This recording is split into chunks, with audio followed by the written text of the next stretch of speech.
Ang kwentong ito ay hango sa totoong buhay. Mula ito sa isa nating kabayan na itago na lang natin sa pangalang Idong. Walang eksaktong taon, probinsya ng Antique. Lorenzo, gumising ka na apo, aalis na ako. Hindi pa kumakain ng mga kambing. Wika ni Tatang Enteng habang kinakatok ang pinto ng silid ng apo. Gising na po ako, Lolo. Nag-aayos lang ng higaan. Sige na po. Lumakad na po kayo. Ako nang bahala sa mga kambing. Tugon ng binata. Nakatira si Lorenzo sa kanyang lolo Enteng. Tuwing bakasyon ay umuwi sa kabukiran upang tulungan ang matanda. Ang mga obligasyon niya, pakainin ang alagang hayop, linisin ang bakuran, siguraduhin may tubig ang mga tapayan. Matapos sa mga gawain, nakaugalian na ni Lorenzo ang maglakad-lakad sa kagubatan para manguha naman ng kahoy na panggatong at kung ano pang prutas na madadaanan. Nandito ka na naman pala. Mamimitas ka ba uli ng mga prutas? Wika ni Tatang Mando. O Tatang Mando, kayo po pala. Kung may madadaanan po kong prutas, opo. Pero ang totoong sadya ko po dito, mga kahoy na panggatong. Kayo, ano pong ginagawa nyo dito? Kagaya pa rin ng dati. Nangunguha ng mga sangkap para sa ginagawa kong pangbanyos. Ganun po ba? Tulungan ko na lang po kayo. Maaga pa naman eh. Ikaw ang bahala kung hindi naman nakakaabala sa'yo. Wala po yun, Mano. Tapos naman na yung mga gawain ko sa bahay. Napakabait at napakasipag mo talagang bata, Lorenzo. Mabuti na lang, mababait na tao din ang nagpalaki sa'yo. Yan nga din po ang pinagpapasalamat ko, Manong. Dahil dinala ko sa mga mabubuting tao. Ingatan mo sila. Ang lolo Enteng mo na lang ang nag-aalaga sa'yo. Siya na lang din ang naiwan mong kamag-anak, tama ba? Opo, pero ang sabi ni Lolo Enteng, may mga pamilya pa daw ako sa paligid. Ang iba hindi ko na nakilala eh. Talaga ba? Bakit hindi mo sila hanapin?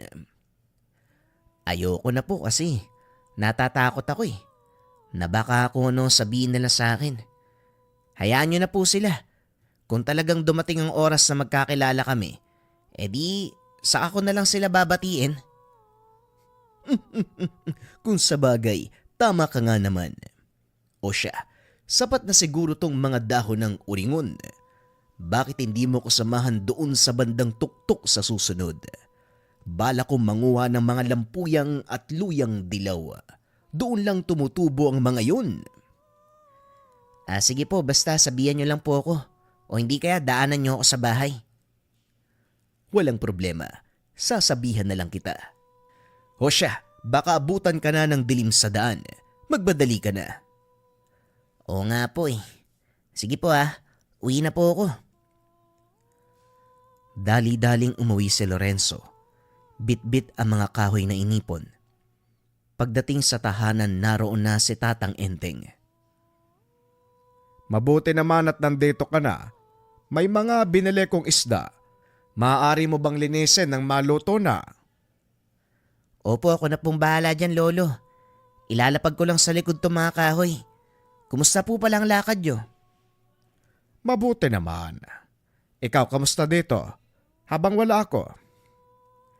Ayos lang naman po, Lolo. Gaya pa rin ng dati. Pagkatapos kong pakainin ng mga kambing, nagpunta ako sa gubat para mamulot ng mga kahoy. At saka nakausap ko po uli si Tatang Mando.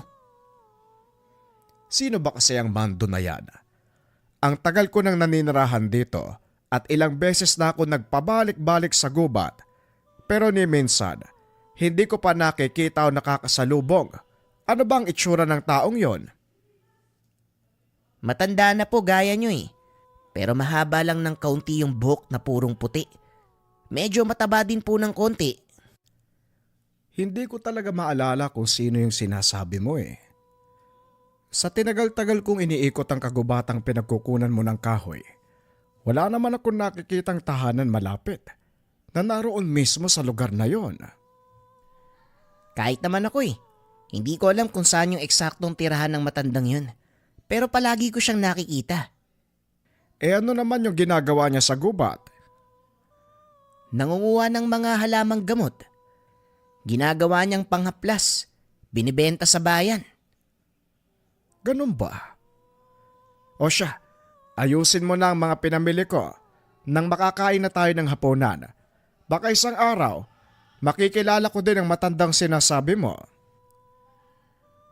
Matapos ang pag-uusap, kagad nagtungo ng kusina si Lorenzo upang linisin ang mga isdang dala ng matanda.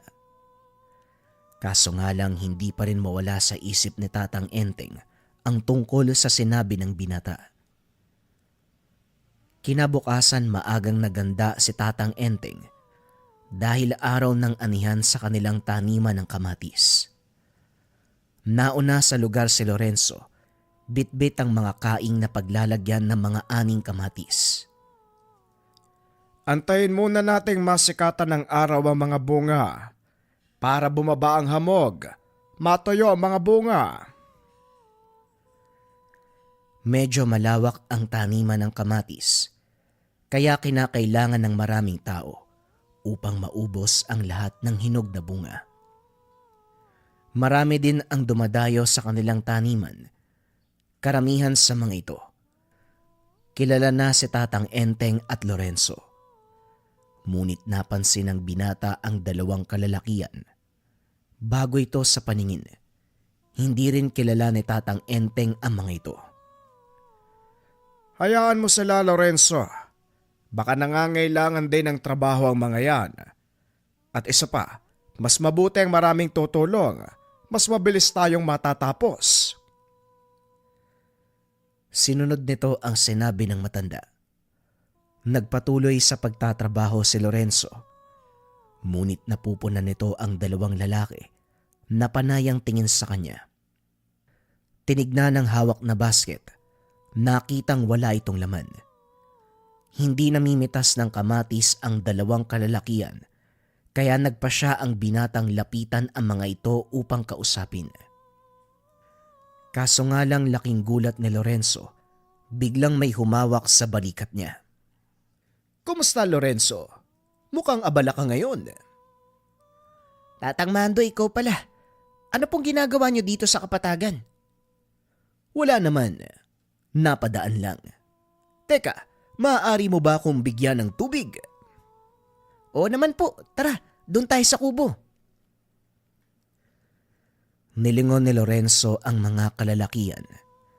Laking pagtataka nito dahil wala na sa kinakatayuan ng dalawa. San kaya nagpunta ang mga yun? Sinong sinasabi mo? Yung dalawang lalaki? Opo. Napansin mo din ba sila, Tatang? Napansin ko. Kanina ka pa nila sinusundan. Kilala mo ba ang mga yun? Hindi po, Tatang eh. Mga dayo lang siguro na namimitas ng kamatis. Ganun ba? O siya, doon muna tayo sa kubo. Ramdam ko na ang init ng araw sa aking batok. Wika ni Tatang Mando. Naglakad ang mga ito papunta sa kubo. Sinalubong naman ni Tatang Enteng ang dalawa. Nandito na pala kayo, Lolo. Nga pala may kasama po ako si Tatang Mando. Siya po yung sinasabi kong kaibigan, yung nakatira doon sa gubat. Hindi nagsalita si Tatang Enteng. Salip ay nakipagkamay lang sa matanda. Bigyan mo muna ng maiinom at pagkain ng bisita mo. Tamang-tama, may dala kong kakanin. Dali-daling pumasok ng kubo ang binata upang ipaghanda ng pagkain ng bisita. Naiwan ng dalawa sa labas. Kinuha ni Tatang Mando ang pagkakataon upang kausapin si Tatang Enteng. Lingid sa kalaman nito, matagal nang magkakilala ang dalawa. Matagal na panahon tayong hindi nakapag-usap, Tatang Enteng. Kumusta ka na? Eto kahit papano, nagawa kong mamuhay ng tahimik at napalaki ng maayos si Lorenzo.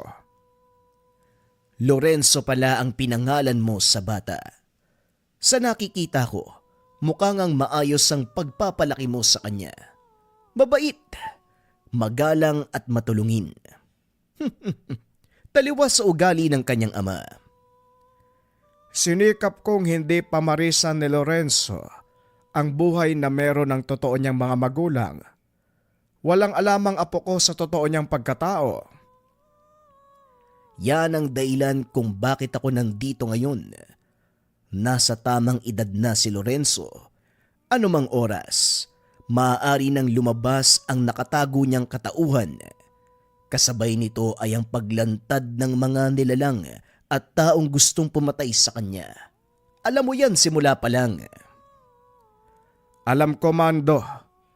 Sa nakikita ko wala na ang banta ng panganib. Kaya hindi rin ako nagabala pang sabihin sa kanya ang katotohanan. Lingid sa kaalaman ng dalawang matanda. Nasa likod na pala si Lorenzo. Ano pong pinag-uusapan niyo? Wala naman na po. O siya, pakainin mo muna ang bisita mo. Titignan ko lang ang mga napitas ko na kamatis. Maya-maya lang, darating na ang bibili ng mga yan. Dali-daling umalis si Tatang Enteng. Hindi na ito pinigilan ng binata. Sa halip inasikaso nito si Tatang Mando. Masyadong mailap ang lolo Enteng mo. Mukhang hindi siya sanay makipagsalamuha. Ganon lang po talaga si lolo. Kaya nga ako nakikiharap sa mga tao lalo na kapag may kakausapin. Magaling ang ginawang pagpapalaki sa iyo ni Tatang Enteng. Alam kong walang inilihim sa iyo ang matandang iyon. Ngunit may mga bagay kang kailangan malaman, Lorenzo. At siya lang ang may karapatang magsabi sa iyo ng bagay na yun. Sige na, maraming salamat sa kakanin. Babaunin ko na lang sa paglalakad. Kailangan kong bumalik sa tahanan dahil may tatapusin pa. Sa susunod na lang ako magpapasama sa iyo sa kabilang bundok. Opo, pasensya na ha. Medyo abala ako ngayong araw eh. Mag-iingat po kayo, Tatang Mando. Matapos ang pag-uusap, umalis na si Tatang Mando. Pagsapit ng hapon nang matapos ang pag-aani, kinausap ni Lorenzo si Tatang Enteng. Lolo, matagal na ba kayo magkakilala ni Tatang Mando? Kasi batay sa pananalita niya, parang kilalang kilala niya kayo eh. Nagulat ang matanda sa naging tanong ni Lorenzo. At dahil sa nangyari, walang nagawa si Tatang Enteng kung hindi sabihin ang katotohanan. Oo, Lorenzo. Ang totoo niyan, matagal na kaming magkakilala ni Mando. Hindi ko lang alam na siya pala ang matandang tinutukoy mo. Paano po kayo nagkakilala ni Tatang Mando? Mahabang salaysayin na po. Ang mabuti pa iligpit mo, Makaing. Ilagay mo doon sa kubo. Umuwi na tayo, magdidilim na. Wika ni Tatang Enteng. Ngunit iba ang saloobin ni Lorenzo. Nais itong malaman ang katotohanan tungkol sa dalawang matanda. Hindi lo, gusto kong sabihin niyo lahat sa akin ngayon. Narinig ko ang pinag-uusapan niyo. Anong katotohanan ang kailangan kong malaman? Huminga ng malalim si Tatang Enteng. Naupo sa atangan ng kubo. Siguro tama nga si Mando.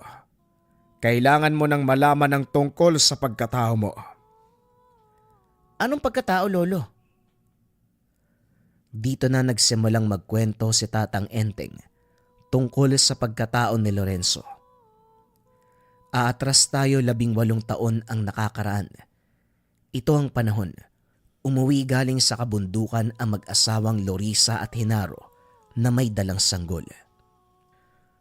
Lorisa, Henaro, anong ginagawa niyo dito? Hindi ba kabilin-bilinan ko? Huwag kayong babalik sa lugar na ito dahil malalagay sa kapamakan ng mga tao. At kaninong anak ang dala niyo? Wika ni Tatang Enteng. Gulat na gulat dahil alam niyang hindi kailanman magkakanak ang dalawa. Alam ko po yun, Tio Enteng. Pero may mahalagang bagay kaming sadya. Alam kong mapanganib para sa mga tao ang presensya namin. Pero hayaan niyong ipaliwanag ko ang lahat, Tiyo. Makikinig ako at siguraduhin niyo lang na may kabuluhan ang pagbalik niyo sa baryo. Dahil buhay ko at ng mga tao ang nakataya dito. Makinig kang mabuti, Tio. Hindi galing sa amin ang sanggol na ito. Anak siya ng isang makapangyarihang nilalang. Ang kanyang ina, isang berheng napusuan ng isang bathala. Bathala? Sinong Bathala, Lorisa? Si Apo Kaptan, Tio. Nanlaki mga mata ni Tatang Enteng nang marinig ang pangalan ng sinabing bathala. Kalokohan ang sinasabi mo, Lorisa. Paanong magkakagusto ang isang maalamat na bathala sa isang mortal na babae? Labag sa kanilang batasang ganong gawain. Alam po namin, Tio. Kaya nga nandito kami. Kailangang manatiling ligtas ang bata hanggang sa kaya na nitong ipagtanggol ang sarili. Sa oras na dumating ang batang ito sa tamang edad, kusang lalabas ang kanyang kapangyarihan. At sa pagkakataong iyon, wala ka nang dapat alalahanin. Kayang-kaya niyang harapin ang mga nilalang na tumutugis sa kanya. Haba, teka bakit naman nila gugustuing mamatay ang inosenteng sanggol? Anong kinalaman ng bata sa sigalot na yan? Ang sanggol mismong pinagmula ng sigalot, Tio, dahil nabuo siya sa pagkakasala ng isang bathala. Sino ang magnanais na patayin ng bata? Mga bagong sibol na diwata, Tiyo. Kaunting kalaman, ang tinutukoy na bagong sibol na diwata ay yung mga mandirigmang nagkaroon ng sapat na kapangyarihan upang hamunin at matalo ang mga sinaunang diwata. Matapos silang magapi, kusang bumababa ang mga ito upang magbigay daan sa mga nanalo bilang kanilang kapalit. Sigurado kung hindi lang basta kabaliwan ang pumasok sa utak ni Kaptan para gawin ang ganitong kalaking kasalanan. Tama kayo, Tiyo. Wala siyang kakayahan na magkaanak sa kagaya niyang diwata. At ayaw ni Kaptan na mapunta sa iba ang kanyang pwesto. Natatakot ito na baka abusuhin ng hahalilis sa kanyang kapangyarihan. Nalaman ni Magwayan ang nangyari, kaya nagalit ito Pinapahanap niya ang ina at sanggol. Sa kasamaang palad, hindi naming nagawang iligtas ang ina, pero nagawang itakas ni Inaro ang bata. Mabaging langit. Alam nyo ba kung gaano kalaking gulo ang pinasok nyo?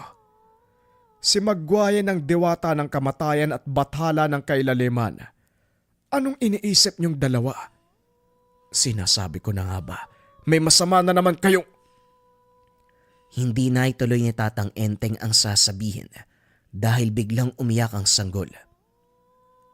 Pagmasdan niyo kung paano siyang kalingain ng mga elementong nasa ilalim ng pamumuno ni Kaptan. Isa-isang naglabasan ang maliliit na lambana. Ang ilan sa mga ito ay may bitbit na bulaklak, habang ang ilan may dalang maliit na sisidlan. Ipinapatak ang laman nito sa bunganga ng sanggol. Pambihira. Hindi ko alam ang sasabihin ko. Pero paano ko naman pangangalagaan ng batang yan?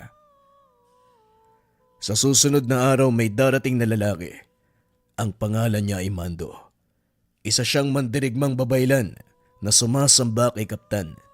Siya ang gagawa ng paraan para hindi mahanap ng mga sakop ni Magwayan ng bata. Patuloy na nag-usap ang tatlo hanggang sa sumikat ang araw. Patawad, Tio, pero kailangan na naming umalis. Hindi kami maaaring makita ng mga taga dito sa baryo. Tama ka. Malalagay na naman ako sa alanganin. Mag-iingat kayong dalawa.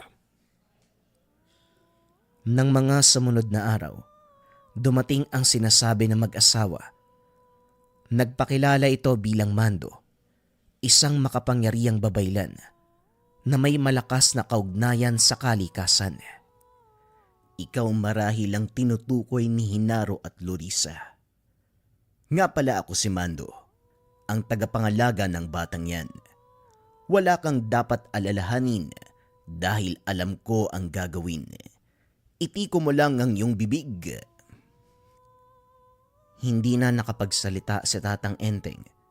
Pinagmasdan nito ang ginawa ni Tatang Mando. Paikot-ikot ito ng ilang beses sa tahanan ng matanda habang may kung anong sinasaboy. Matapos ay bumalik ito sa loob ng bahay upang kausapin si Tatang Enteng. Sa loob ng 5 araw, maglalaho ang bahay na ito sa mapa. Kailangan mong umalis. Kung hindi ay masasama ka at tuluyang mabubura sa alaala ng lahat. Lumayo ka kasama ang sanggol. Mamuhay kayo ng normal hanggang sa sumapit ang tamang edad ng bata. Huwag kang mag-alala dahil hindi ako mawawala sa kanyang tabi. Matapos magsalita ay dali-dali nang kumilos si Tatang Enteng.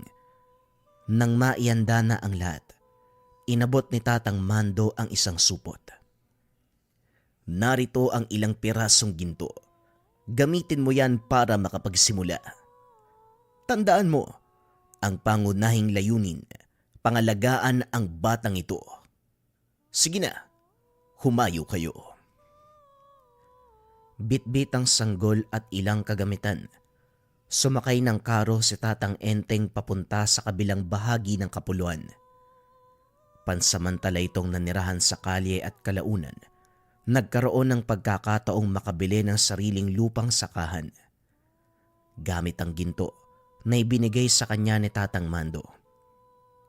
Dito na nagsimulang mamuhay ang dalawa. Ipinakilala ni Tatang Enteng ang sarili bilang lolo. Itinatak sa isipan ni Lorenzo na patay na ang kanyang mga magulang. Balik tayo sa kasalukuyan. Yan ang katotohanan ng iyong pagkatao, Lorenzo. Pinili kong wag sabihin sa iyo dahil masyado pang maaga. Alam kong hindi ka pa handa sa mga malalaman mo. Pero ngayong nalalapit na ang takdang panahon, napag-isip-isip ko na kailangan mo nang malaman. Pero paano ko naman malalaman kung totoo ang sinasabi niyo?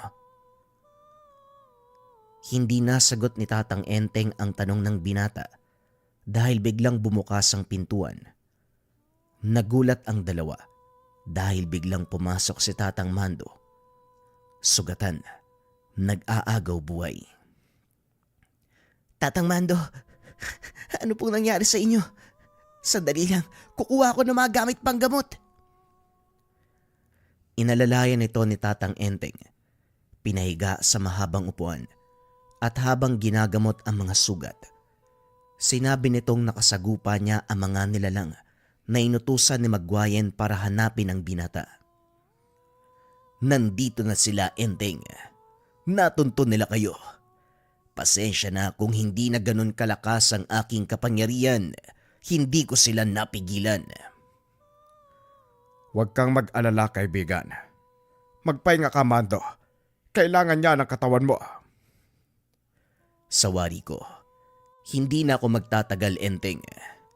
Lorenzo, lumapit ka, iho. Naupo ang binata sa tabi ng matanda. Hinawakan ang kamay nito. Nandito po ako, Tatang.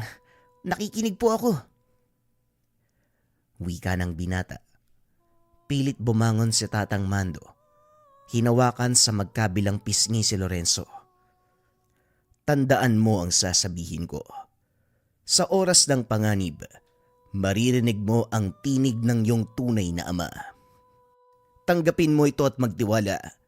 Sa ganung paraan, lalabas ang totoo mong kapangyarihan, Lorenzo. Hindi na naituloy ng matanda ang sasabihin. Isang sibat ang lumusot sa dingding. Tumarak sa kanyang dibdib. Napasigaw si Lorenzo at dali-daling binunot ang sibat. Wala nang buhay ang matanda. Bagay na lalo namang kinagalit ng binata. Sa sobrang galit nito, Naramdaman ni Tatang Enteng ang bahagyang pagyanig ng paligid. Naglakad si Lorenzo palabas ng tahanan. Hinarap ang mga nilalang na pumatay sa matandang kaibigan.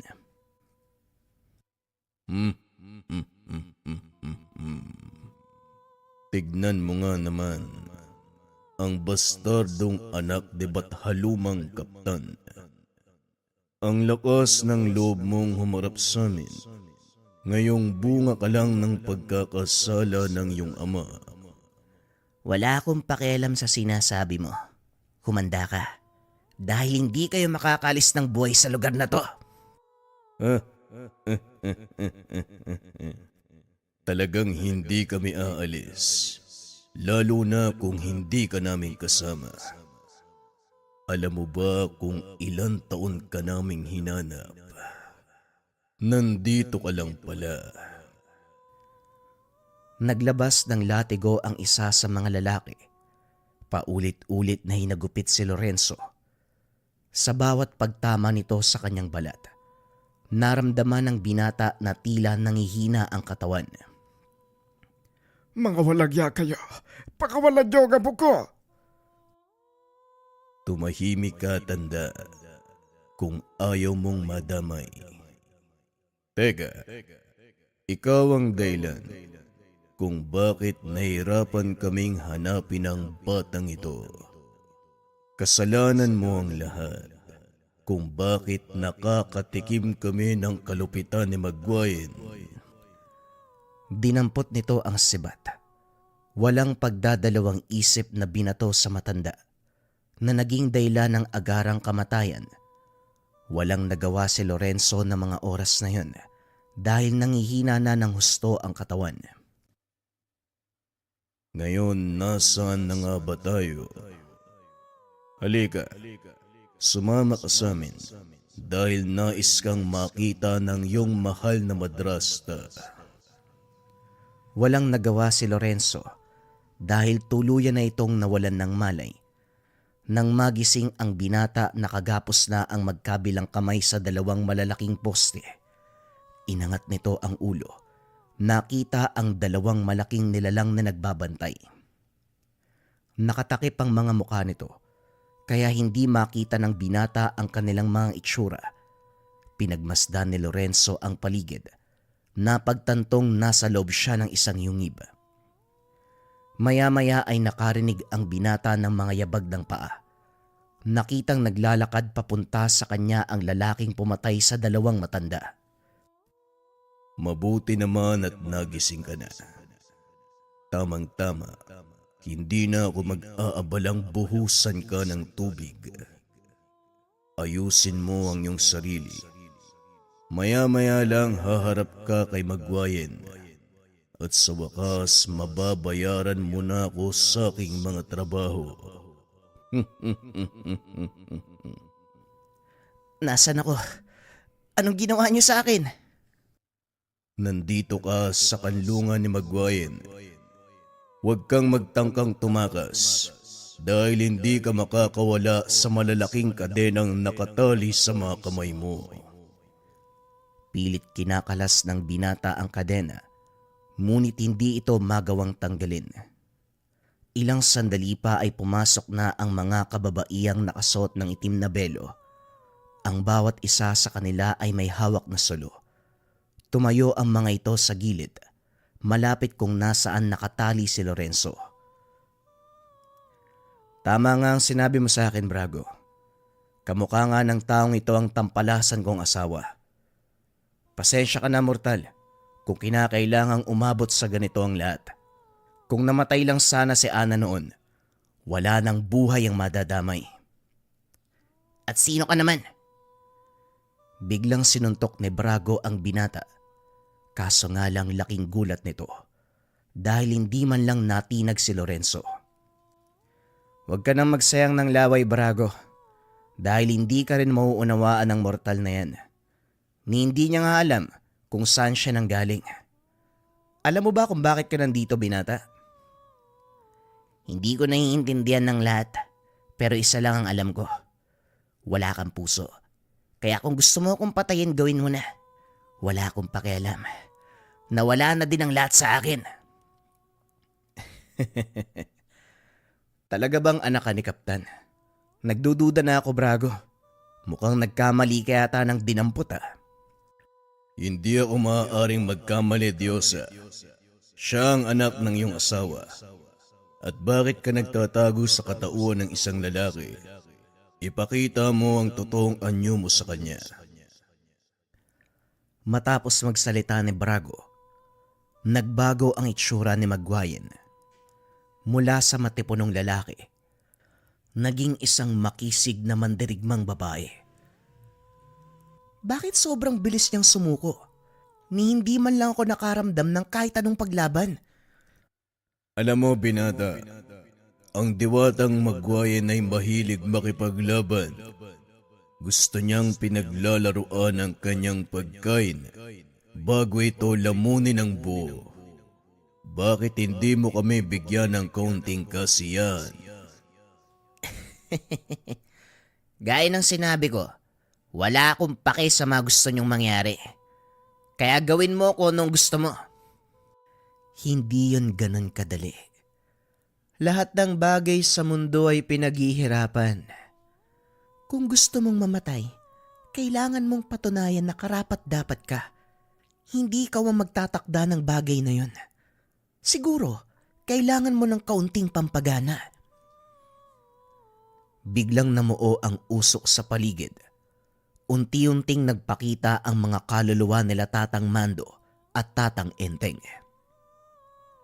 Tatang Mando, Tatang Enteng, walang iya ka. Anong ginawa mo sa kanila? Ako ang bathaluman ng kailaliman at kamatayan. Magagawa ko kung ano man ang gustuhin sa kaluluwa ng yumao. At kung hindi ka susunod sa kagustuhan ko, maaari kong ikulong sa sulad ang kaluluwa ng dalawang ito. Hindi sila makakatawid sa saad. Lorenzo, huwag mo kaming alalahanin. Isang karangalan ang paglingkuran ng iyong ama. Tandaan mo lang ang sinabi ko. Tanggapin mo siya at maniwala. Doon pa lang lalabas ang iyong totoong kakayahan. Biglang ikinumpas ni Magwayen ang kanyang kamay. Namilipit sa sakit ang dalawang kaluluwa. Mamili ka, binata. Makulong ang dalawang kaluluwa sa sulad o makatawid sila sa saad. Nasa iyo ang kapalaran nila. Walang iya ka. Pagbabayaran mo ang ginawa mong to. Pero paano mo gagawin yon? Wala kang ang kapangyarihan eh. At kung meron man, hindi mo alam kung paano ito papalabasin. Mukhang sinasayang mo lang ang oras ko. At ikaw, Brago, ang mananagot. Pero mahal na diwata, sinunod ko naman ang inutos mo sa akin. Dinala ko ang anak ng iyong asawa. Hindi siya ang anak ni Kaptan. Dahil kung totoo man ang sinasabi mo, dapat kanina pa nagpakita ng lakas ang mortal na yan.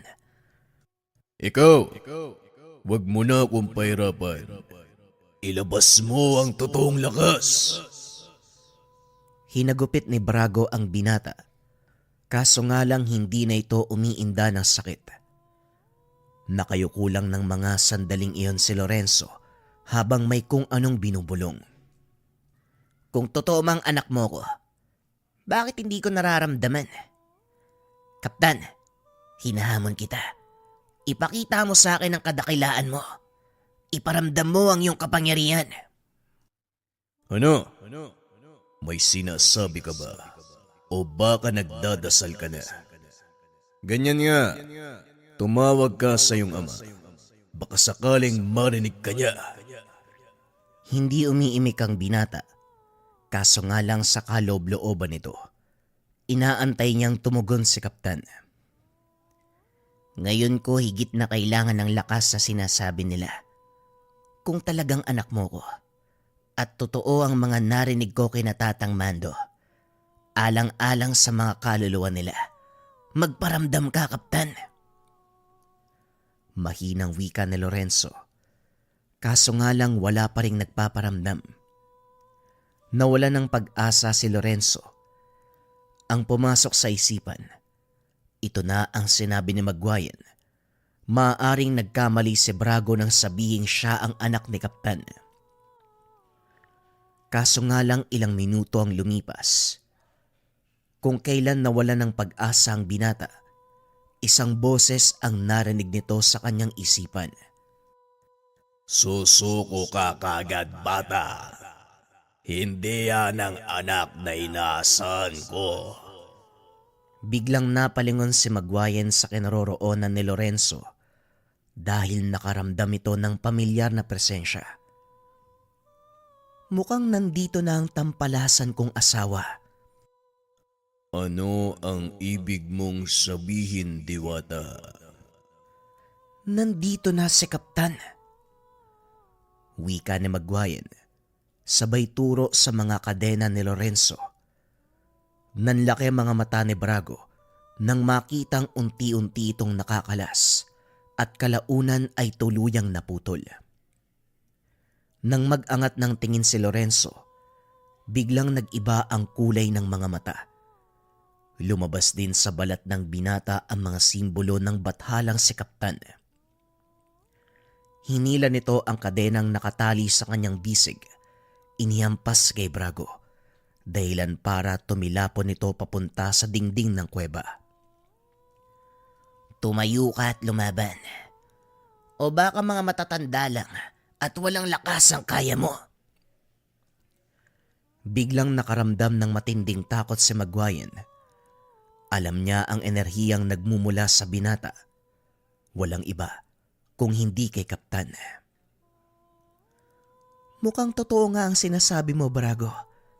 Siguradong maaaliw ako sa pakikipaglaro sa'yo. Pagbabayaran niyo ang kalapastangan ng ginawa sa kaluluwa ni Tatang Mando at Tatang Enteng. Wika ng binata. Kumislap ang kidlat sa kamao. Walang pagdadalawang isip na sinugod si Maguayan. Ngunit humarang si Brago para saluhin ang atake ni Lorenzo. Masyado kang mayabang. Hindi ako natatakot sa kakarampot na lakas na ipinapakita mo. Hindi lang ikaw ang may ganyang kakayahan. Itinulak ni Brago ang binata at pinaulanan ng sibat. Gamit naman ang kadenang nakatali sa bisig ni Lorenzo, hinawi nito ang mga nagliliparang sandata. Matapos ay tumalon pa itaas. Bumulusok. Direkta sa kinaroroonan ni Brago. Isang malakas sa suntok ang pinakawalan. Nagawa mang sanggain ni Brago ang atake. Wala pa ring nagawa. Sa lakas ng pagkakasuntok ni Lorenzo, tuluyang bumagsak ang katawan ni Brago at nag-iwan ng malaking uka sa lugar kung saan ito tumama. Halos hindi makilala ni Maguayan ang alagad nang bitawan nito ni Lorenzo. Dito na nakaramdam ng takot ang diwata dahil alam niyang hindi na biro ang nangyayari. Ginalit nito ng husto si Lorenzo at dahil sa puot ng binata, pinakawalan nito ang lakas na nakatago sa kanyang loob. Tignan mo ang ginawa mo, Kaptan. Kung nakikinig ka man, pagmasdan mo ang bunga ng iyong kataksilan. Malaking kahihiyan para sa ating mga bathala ang ginawa mo. Isang mortal na nagtataglay ng kapangyarihan ng mga bathala. Huwag mong sisihin si Ama sa mga nangyayari. May dahilan kung bakit ako isinilang. At alam kong hindi mo yan mauunawaan dahil masyado kang makasarili. Manahimik ka, mortal. Hindi mo alam ang sinasabi mo. Wala kang alam sa batas naming mga bathala. Kailanman, hindi tatanggapin na mga kagaya namin ng isang katulad mo. Wala akong pakialam sa sinasabi mo. Ano naman ngayon kung di ako tanggapin na mga kagaya mo? Hindi ko rin gusto kung ano ang meron ako. At kahit kailan, hindi ko hinangad na maging kagaya nyo. Mortal ka at alam kong balang araw, gugustuhin mo ang kapangyarihan. Gaya ng mga kauri mong sakim. At sa oras na mangyari yun, hindi na ako magtataka. Sisiguraduhin ko sa'yo na hindi mangyayari ang bagay na yun. Hindi ako titigil hanggat hindi ko napapalabas ang natural mong katangian. Sa susunod na pagkikita natin, mortal, tandaan mo, hindi ka magkakaroon ng puwang sa sulad. Matapos magsalita, naglaho ang diwata kasama ang mga alagad. Kasabay nito, nakatawid ng maayos ang kaluluwa ni Tatang Mando at Tatang Enteng. Ngunit dahil sa binitawang pangako ni Magwayan, lalong nagsikap si Lorenzo para palakasin ang taglay na kakayahan. Lumipas ang ilang taon. Weh, yun ba talaga yung nangyari kay Tio Lorenzo? Baka naman niloloko mo lang ako. Wika ni Idong. Kailan ba ako nagsinungaling sa'yo, Idong? Nakita mo naman kung gaano ko kalakas, hindi ba? Tugon ni Lorenzo. Para kasing imposible talaga yung sinasabi mo eh. Huwag mo nang isipin ng mga bagay na yan. Halika na. Tulungan mo ako magsalansa ng mga kahoy. Paparating na ang ulan. Maraming taon ang lumipas matapos nun. Muling namuhay bilang tao si Lorenzo. Kaso nga lang hindi nawala sa isip nito ang pangako ni Magwayan. Alam ng binata na babalik siya upang magiganti. Maraming taon na rin yung lumipas mula nang umalis ka, Tio Lorenzo. Muli na namang bumalik yung kaguluhan sa baryo eh. Kung nandito ka lang sana, walang problema. Ano yung binubulong-bulong mo dyan, Tay? Halina po kayo. Nakahanda na po yung mga dadali natin. Sigurado nag-aantay si Lolo Mikoy sa bukid, oh. Mapapagalitan na naman tayo nun eh. Wika ni Gabriel. Ikaw talagang bata ka. Bakit ang hilig mong manggulat? Sige na nga, halika na. Dalin mo tong galon. Nang mga sandaling iyon, kasalukuyang naninirahan ang mag-amang Idong at Gabriela sa isang baryo. Naging mapayapa ang lugar dahil sa proteksyon na ibinibigay ng isang tao.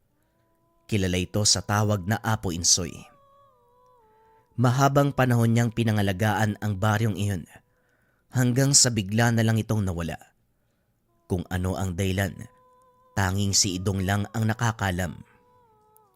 Tatay, naalala ko po yung kwento nyo sa akin. Yung tungkol kay Apo Insoy. Hindi po ba ang sabi nyo, anak siya ng bathala? Tama ka, anak. Bakit mo naman naitanong? Wala lang po. Kasi dumadami na naman yung mga masasamang tao sa baryo. Nasaan kaya siya ngayon? Bakit hindi pa siya bumabalik? Kung kailan naman kailangan natin siya, oh.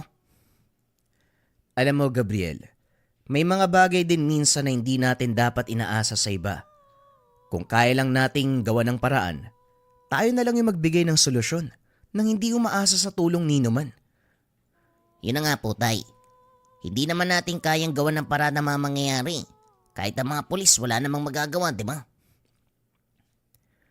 Napaisip si Idong sa sinabi ng paslit dahil alam niya na may katuturan ang sinasabi nito. Ikaw talagang bata ka. Para ka matanda kapag nagsasalita. Saan mo ba nakuha yung mga sinasabi mo? Wala naman po. Batay lang po sa mga nangyayari sa paligid, Tay. Kahit sa paaralan, maraming masamang ugali eh. Umiwas ka na lang kung makakasalubong mo sila, Gabriel. Gaya ng palagi kong sinasabi sa'yo, walang masama kung magpapakumbaba ka.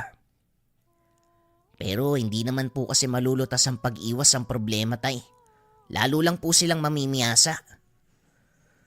Tong batang to kung ano yung sinasabi. Oh, ibigay mo nga sa Lolo Mikoy mo yung sako. Alam ni Idong na totoo ang mga sinasabi ng anak. Dahil maging siya ay nagkaroon ng karanasan sa masasamang mga tao. Kaso nga lang walang magawa ang Ginoo. Dahil maging siya, walang kakayahang labanan ang mga ito. Kailan ka ba babalik, Tio Lorenzo? Kailangan ka namin. Sana lang bumalik ka na. Wika ni Idong sa sarili. Nang araw na yon habang nagtatrabaho, nilapitan sila ng ilang armadong kalalakian Napahinto sa ginagawa ang mga tao nang magpaputok ang mga ito. Makinig kayong lahat. Simula sa araw na to, maniningil kami ng buwis. Ang hindi sumunod, mapaparusahan. Ay sino nagsabi sa inyo na manikil kayo ng buwis? Tanong ni Mang Mikoy. Nagtayuan ang mga tao at isa-isang lumapit. Hindi mo na kailangan malaman, tanda. Sumunod ka na lang kung ayaw mong masaktan. O baka naman, gusto mong ikaw ang magsilbing ehemplo. Paano kung di kami sumunod? Anong gagawin nyo? Papatayin nyo kami? Biglang hinila ni Idong ang paslit. Tinakpa ng bibig. Huwag kang maingay, Gabriel. Ikaw talagang bata ka, napakadaldal mo. May punto ang tanong mo, bata. Tama ka. Ganun na nga ang mangyayari sa mga taong hindi susunod. Mga bata, kunin ang mga sako ng palay. Yan ang kabayaran ng mga taong ito. Sandali lang. Hindi naman yata patas na kunin nyo lang basta-basta ang mga inani namin. Walang pagdadalawang isip na binaril ng isa sa mga lalaki si Mang Mikoy. Maswerteng sa bintilang tinamaan. Akmang manglalaban pa sana ang mga naroon. Kaso nga lang natakot ang mga ito nang muling magpaputok ang mga kalalakian. Huwag kayong magkakamaling manglaban dahil hindi ako magdadalawang isip na patayin kayo. Sundin nyo ang lahat ng sinasabi ko kung ayaw nyong matulad sa matandang yan. Tayo na mga bata. Matapos ang pangyayari, nag-alisa na ang mga kalalakian. Dinala nila Idong si Mang Mikoy sa pagamutan upang malunasan ang sugat. Ano po bang inisip nyo, Tiyo Mikoy? Bakit kayo nanlaban? Mabuti na lang daplis lang yung tama nyo. Bakit hindi ako lalaban? Pinaghirapan natin ang mga palay na yon, tapos sila ang makikinabang. Sumusobra na mga tulisang yan. Kung nandito lang po sana si Apo Insoy, hindi mangyayari ang ganito. Wala sanang masamang tao sa baryo. Napatingin si Mang Mikoy kay Idong. Anong sinasabi ng batang ito, Idong? Alam mo na hindi babalik si Lorenzo. Huwag mong punuin ng huwad na pag-asa ang isip ni Gabriel. Maniwala po kayo sa akin, Tiyo. Alam kong babalik si Tio Lorenzo. Nangako siya. Tutuparin niya yun.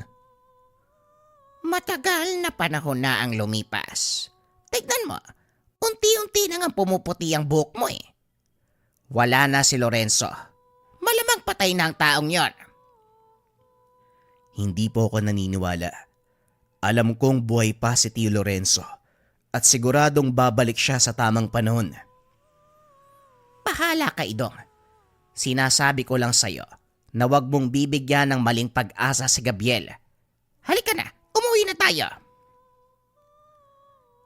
Kinabukasan maagang nagpunta sa bayan si Idong upang bumili ng gamot ni Mang Mikoy. Habang nasa daan, nakita nito ang pangkat ng mga kalalakian palabas sa isang pwesto sa palengke. Talaga nga namang napakaitim ng kaluluwa ng mga to. Magantay lang kayo dahil... Hindi na ituloy ni Idong ang sasabihin. Biglang may kumalabit sa kanya. Isang matandang mahaba ang buhok. Nakasuot ng sombrerong dibanig at may hawak na tungkod.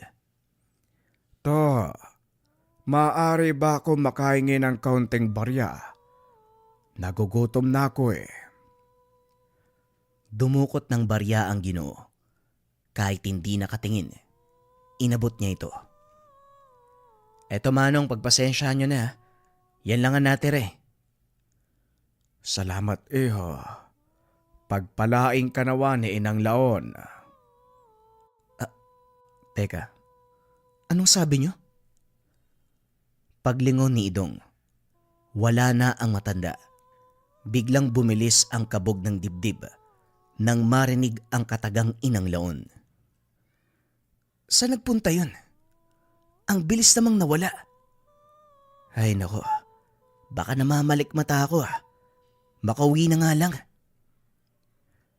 Pagdating sa bahay, kagad nitong hinanap si Gabriel na noon ay naglalaro naman sa likod ng tahanan. Nasa likod ng tahanan ng anak mo. Bakit? Ano bang nangyayari? Tanong ng matanda. Minabuti na lang ni Idong na wag ipaalam dito ang nangyari dahil siguradong makakarinig na naman siya ng hindi magandang salita mula sa matanda. Wala naman po, tiyo. Sige, maghahanda na ako ng hapunan. Hindi pa rin nawala sa isip ni Idong ang nangyari sa bayan. Patuloy na bumabalik sa kanya ang boses ng matanda na nanghihingi ng barya. Nang mga sumunod na araw, dinala nito si Gabriel sa bayan upang bilhan ng bagong uniforme. Habang sinusukatan ang paslit, muling nagpakita ang mga kalalakihan. Naku, andyan na naman yung grupo ni Marco. Dennis, ilabas mo ng perang ibibigay sa kanila. Ayoko nandito ang mga yan. Palagi ba silang dumadaan dito, Manong Crispin? Oo, Idong. 2 beses sa isang linggo. Malulugi na nga ang tindahan ko eh. Wala nang kita. Dumating pa yung mga lintik na yan. Kung nandito lang sana si Apo Insoy. Oo nga eh. Yan din ang lagi kong dasal. Sana nandito si Apo Insoy. Sige po, Manong, etong bayad muna na kami ha. Pagkatapos ibigay ang bayad, umalis na ang mag-ama. Dahil ayaw ni Idong na maabutan ng mga tulisan sa lugar. Kaso nga lang sa kasamaang palad, nakasalubong pa nila si Marco. Aba, tingnan mo nga naman. Hindi ba kayo yung magsasakang kasama ng matanda? Ano, naihanda nyo na ba ang para sa amin? Wala kaming ihahanda dahil hindi pa nakakapagtanim eh. Magantay kayo sa susunod na niyan. Yun ang usapan, hindi ba? Ayos marunong sumugot ang isang to. Sige lang, magtapang-tapangan ka ngayon. Sa oras na wala kayong maibigay, hindi lang ang matandang yon ang makakatikim, kung hindi kayong lahat. Sinampal pa nito ang pisngi ni Idong bago tuluyang umalis. Nagtawanan ang mga kasamahan. Pilit pinipigilan ni Idong ang sarili. Matinding galit ang nararamdaman ng Ginoo, lalo pat napahiya siya sa harapan ng anak. Tay, hayaan mo ba silang ganun ang gawin sa'yo? Hindi ka ba lalaban? Hindi pa ito ang tamang panahon, anak. Sa ngayon magparaya muna tayo. Halika, kailangan na nating umuwi. Nakangiti ito habang kinakausap ang anak. Ngunit sa kaloob-looban ni Idong, halos isumpa nito ang sarili dahil wala siyang magawa. Pagdating sa tahanan, masayang nakipaglaro si Gabriel sa mga pinsan. Samantalang si Idong naman, sinabi kay Mang Mikoy ang mga nangyari. Mabuting desisyon ang ginawa mo, Idong. Umiwas ka na lang sa gulo gaya ng palagi kong sinasabi sa'yo. Walang masama sa pag-iwas. Hindi dawagan taong pinipili ang kapayapaan. Alam ko po yun, Tiyo Mikoy. Pero hindi naman habang panahon, hahayaan na lang natin silang apak-apakan tayo. Darating ang panahon ng paghuhukom para sa kanila, Idong. Patas tumingin ang nasa itaas. Ibibigay niya ang nararapat na parusa sa mga nagkasala. Pag-uusap ng dalawa. Lumipas ang ilang buwan. Wala namang kaguluhang nangyari hanggang sa muling dumating ang anihan. Ihanda mo na mga sako ng palay para sa tauan ng Markong iyon. Siguradong dadaan sila para kunin ang parte. Mga walang hiya. Sinabihan ko na po ang iba. Naihanda na nila ang sako ng palay. Paano tayo makakabangon nito, Tiyo Mikoy? Kung may kakayahan lang sana ako lumaban, hindi tayo maghihirap ng ganito eh. Maging ako yan din ang iniisip, Idong. Pero wala tayong magagawa. Kailangan nating mabuhay. Napabuntong hininga ang dalawa habang pinagmamasdan ang mga tulisan na hinahakot ang pinaghirapan nilang itanim. Ngunit sa kalagitnaan ng paghahakot ng mga tulisan, biglang nagkagulo. Dali-daling lumapit si Mang Mikoy. Nakitang hawak ni Marco si Gabriel. Bitawan mo ako. Matapang ka lang kasi malaki ka sa akin eh. May hawak kang baril eh. Bakit hindi mo bitawan yan? Magsutungan tayo. Matapang kang bata ka. Alam mo may potential ka sana eh. Antayin mo ang panahon. Dahil malaki ang magiging pakinabang sa'yo ng mga bulate sa ilalim ng lupa. Nang mga sandaling iyon sinubukang awatin ni Mang Mikoy si Gabriel. Nakiusap ito kay Mang Marco na bitawan ang paslit. Pakiusap bata lang yan. Huwag mo nang patulan. Ikaw pala tanda. Ano, magaling na ba ang binti mo? Gusto mo yata uling makatikim ah? Hindi naman kami lalaban. Pakiusap, kunin nyo na ang para sa inyo. Iwanan nyo na kami. Eh paano kung ayoko? Anong magagawa nyo? Alam mo, kayo ang magulang ng batang to. Dapat dinidisiplina nyo ng maayos. At dahil dun, kayo ang mananagot sa kasalanan ng matapang nyong apo. Muling tinutukan ng baril ni Marco ang matanda. Akmang ipuputok na sana ito nang biglang may tumamang bato sa kanyang ulo. Sige, subukan mo. Tignan natin kung hindi ka magkabukol dito. Napalingon si Mang Mikoy. Nakitang may hawak na tirador si Idong. Maging ang ilan sa mga kasama nilang magsasaka. Nagsipagdampot ng sandata. Lalaban na kayo. O sige, tignan natin kung hanggang saan. Hindi na naituloy ni Marco ang sasabihin. Dahil narinig nito, sumigaw ang isa sa mga kasama. Paglingon kung sino ang nagsalita, nakita ang isang matipunong lalaki. Mahaba ang buhok, puno ng tato ang braso. Kung ako sa'yo, hindi ko na itutuloy ang binabalak ko. Wika ng lalaki. Napangiti si Idong nang marinig ang boses. Sinasabi ko na nga ba darating ka? Bakit ang tagal mong bumalik, Tio Lorenzo? Nang mga sandaling iyon naiyak si Idong. Nagulat si Mang Mikoy nang banggitin ang pangalang Lorenzo. Lorenzo, hindi ka ba nagbibiro, Idong? Sigurado kapag si Apo Insoy ang taong yan. Hindi ako maaaring magkamali. Siya si Tio Lorenzo. Kilala ko ang boses niya. Pasensya na kung natagalan ako sa pagbalik, Idong. Marami lang akong kailangang asikasuhin. At sino ka namang pakialamero ka? Bitawan mo ang kasama ko kung ayaw mong samayin.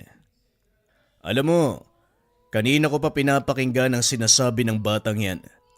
Matapang ka lang dahil may hawak ang baril. Bakit hindi ka umarap sa kasing laki mo? Bata ang pinapatulan mo eh. Yan ang sinasabi ko sa'yo. Ano, duwag ka? Akmang hahampasin na sana ni Marco ng baril ang paslit.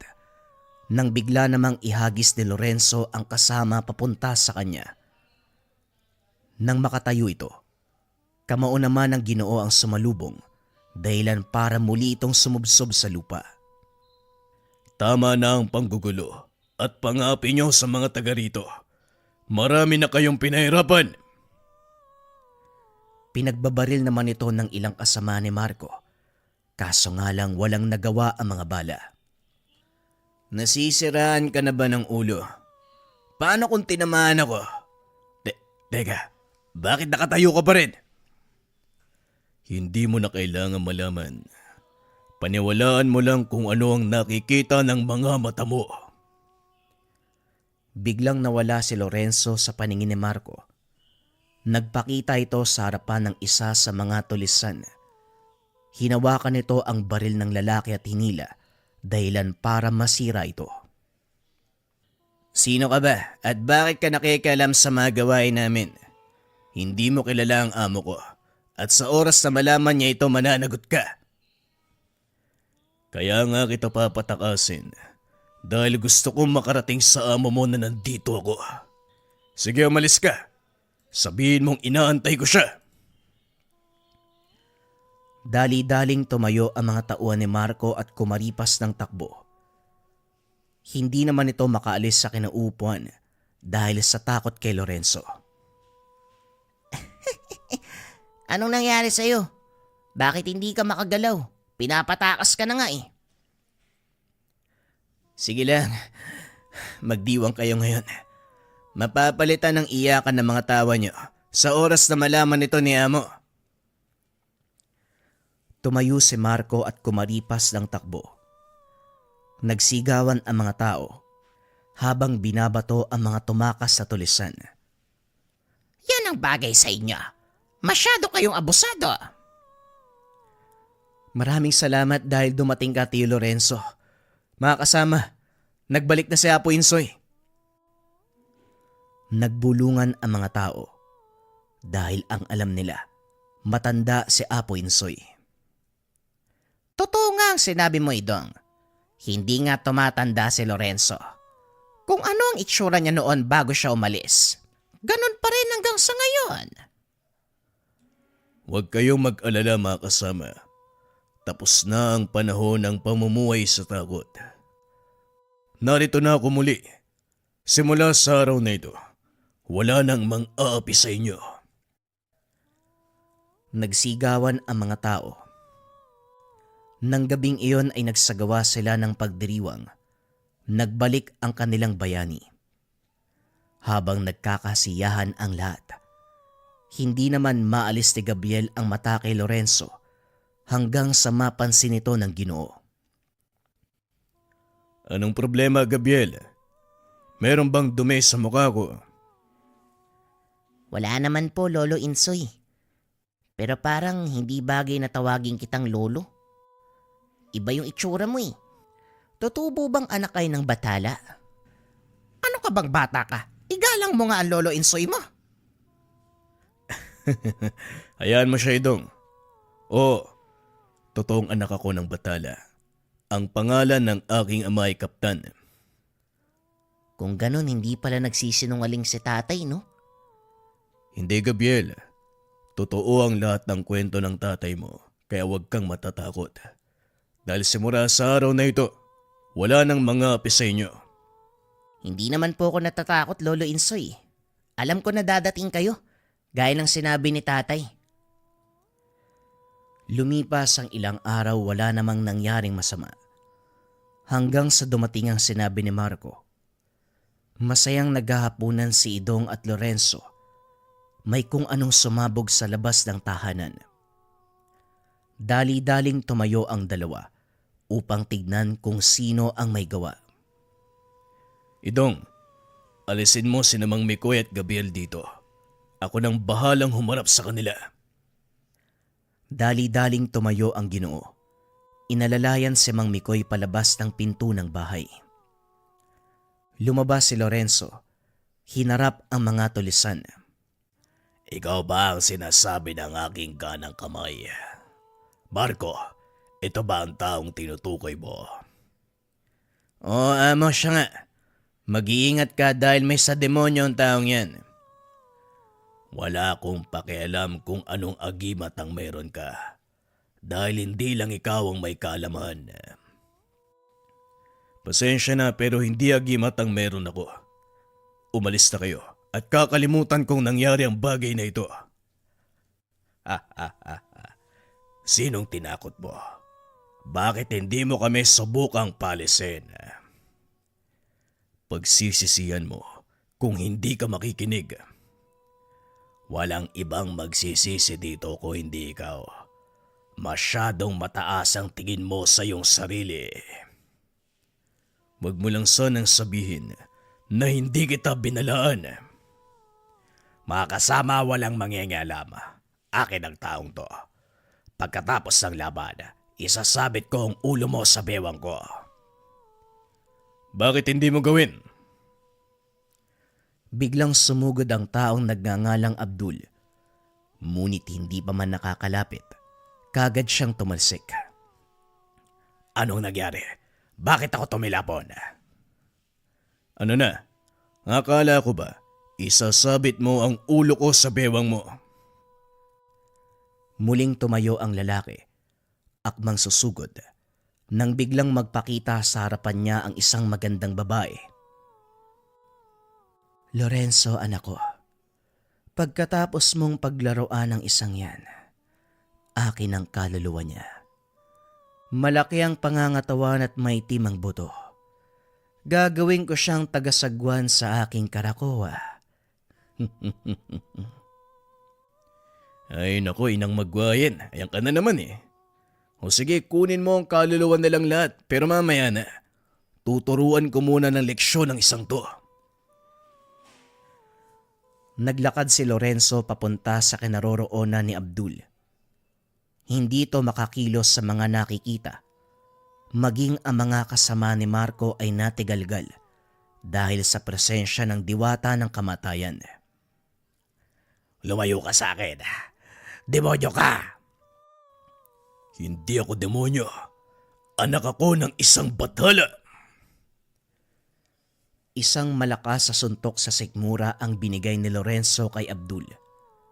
Matapos ay pinaubaya niya ang mga ito kay Magwayen. Kayo na po ang bahala sa kanila ng Magwayen. Ibigay niyo ang kaukulang parusa sa mga taong yan. Salamat, anak. Aalis na ako. Naglaho ang diwata ng kamatayan. Kasabay nito ang pagbagsak ng katawan nila Abdul, Marco at ng mga kasamahan. Alam ni Lorenzo ang kahahantungan ng kaluluwa ng mga tulisan. Matapos ang kaganapan, tuluyang nawala ang takot sa mga tao. Muling umiral ang kapayapaan at gaya dati. Biglang nawala si Lorenzo. At sa pagkakataong ito, si Gabriel ang huling nakausap. Sa paglipas ng panahon, pinangalagaan ni Gabriel ang sekreto ni Lorenzo hanggang sa tuluyan ngang umiral ang kapayapaan sa kanilang lugar. Dumaan ang maraming taon, nagkaroon ng sariling pamilya si Gabriel. Patuloy na pinangalagaan ng kwento ni Apo Insoy o mas kilala bilang Lorenzo, ang nag-iisang anak ng batala.